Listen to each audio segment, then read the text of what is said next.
দেড় দশকেই শেখ হাসিনার সরকার দেশি বিদেশি উৎস থেকে ঋণ নিয়েছে 15.5 কোটি টাকার বেশি। সরকারের পরিচালনা ব্যয় এবং উন্নয়ন প্রকল্প বাস্তবায়নের কথা বলেই এসব ঋণ নেওয়া হয়। অর্থনীতিবিদরা বলছেন, দুর্নীতি আর লুটপাটের কারণেই অস্বাভাবিকভাবে সরকারি ঋণের পরিমাণ বেড়েছে। বিদেশে পাচার হওয়া অর্থের বড় অংশই দুর্নীতির টাকা বলেও তারা মন্তব্য করেন। এদিকে বিদেশি ঋণ পরিশোধের ঝুঁকিতে পড়তে যাচ্ছে দেশ।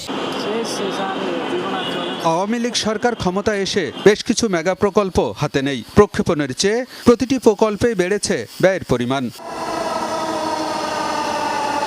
মেট্রো রেল প্রকল্পে 22,000 কোটি টাকার ব্যয় ধরা হলেও বাস্তবায়ন শেষে ব্যয় দাঁড়িয়েছে প্রায় 33,500 কোটি টাকা। এর মধ্যে জাইকা থেকে নেওয়া ঋণের পরিমাণ 19,718 কোটি টাকা।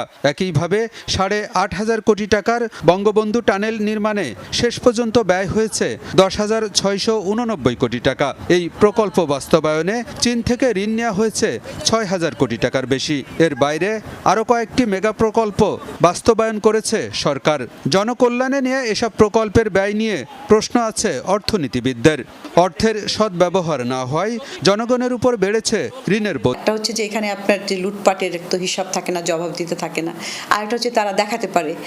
অর্থ মন্ত্রণালয়ের হিসেবে সরকার পরিচালনায় এবং উন্নয়ন প্রকল্প বাস্তবায়নে দেশি বিদেশি উৎস থেকে নেওয়া মোট ঋণের পরিমাণ 18,35,000 কোটি টাকা। এর মধ্যে গত দেড় দশকে আওয়ামী লীগ সরকার একাই নিয়েছে 15.5 কোটি টাকার বেশি।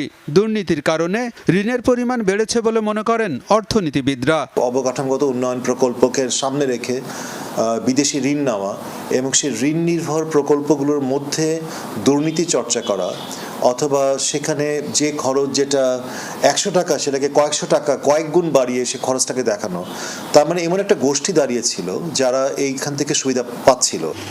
ঋণের পাশাপাশি শেখ হাসিনা সরকারের